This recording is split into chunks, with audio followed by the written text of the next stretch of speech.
Arts and cultural organizations in Saskatoon and around the world have, of course, had to adapt in light of the COVID-19 pandemic. Saskatoon Opera, no exception. They are going to be staging a live streamed show coming up January 23rd.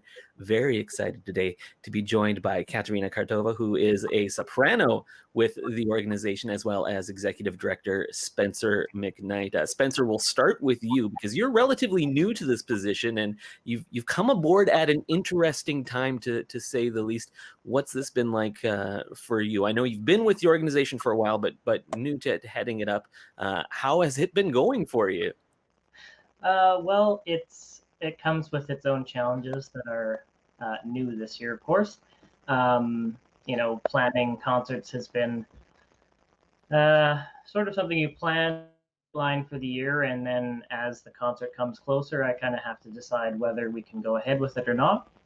And so for this one, we've just planned for live stream and no in-person audience, and that's kind of just what we're going to do for future. We'll keep planning for that, and it's easy then to add audience if you're able to, due to what the restrictions are at the time. This has got to be pretty exciting because I know you're calling on a couple of folks, including KATERYNA, who have some great international experience, but also have a local base and are going to be taking part in this upcoming show.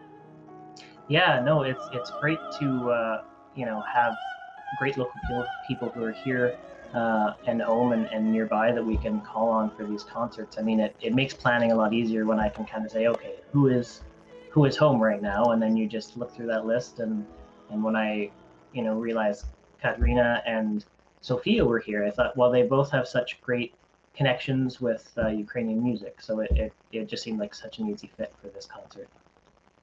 And KATERYNA, we'll turn to you now to talk a little bit about this.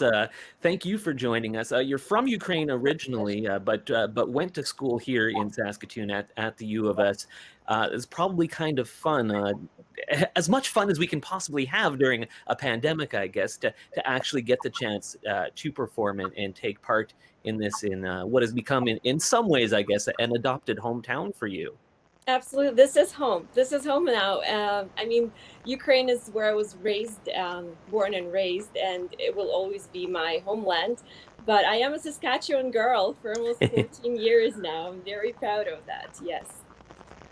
And I think for a lot of people, especially those who are maybe not super familiar with opera, they might be surprised that that there is Ukrainian opera. I think a lot of people think Italian, that sort of thing, when we think of opera. But the performance we have coming up, live streamed on the 23rd, it is actually Ukrainian music.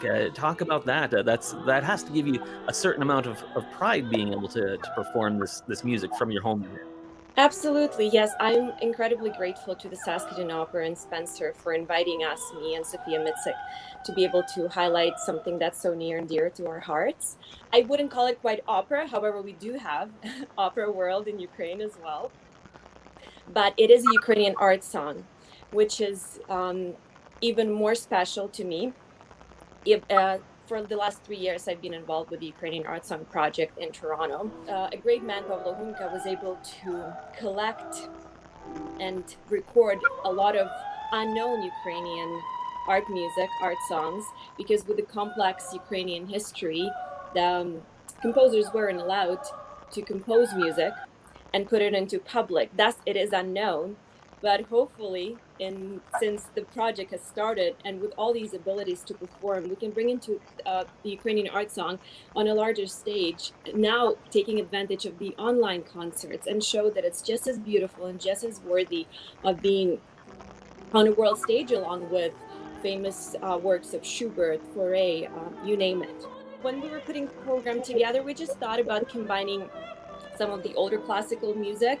I'm very excited to highlight some of the modern art songs by a living composer, Miroslav Volensky, as well as Ukrainian folk songs that were arranged by the classical composers.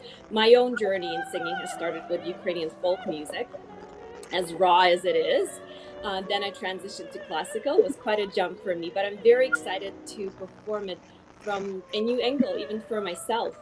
So I think the audience will hear something new, something they've never heard before. Yet I'm hoping that with some of the folk aspect, they'll be able to just sit back, enjoy, and perhaps sing along. I really want them to have fun. I want them to feel like, for the Ukrainian folks, to feel like they're home with their family and they can open their hearts and minds to it. And for other things, just wow, there's something new we haven't heard and maybe should look into later. Why not? Yes. Absolutely. And Spencer, yeah, tell us how folks can tune in and take part in this exciting performance. Yeah, so to buy tickets, you just have to visit Saskatoon Opera's website, www.saskatoonopera.ca. On the main page, you'll see a banner that says Ukrainian Art Song. Click on that, and then there'll be a buy tickets link. Buy the tickets. You'll get an email, your ticket link, and then the day of the concert, so on the 23rd, at about an hour before the concert, the YouTube link will be sent out to anyone who's bought a ticket. Click on that. The live stream will happen at 7:30, and there you go. And it'll be available to watch for about a week after the show. So if they want to watch it again, they certainly can. Or if they're not able to view the concert exactly at 7:30 that day, it'll just be up for a week, and they can watch it whenever after that. Thank you both for joining us today, and good luck with the performance. Thank you for having us. Thank you.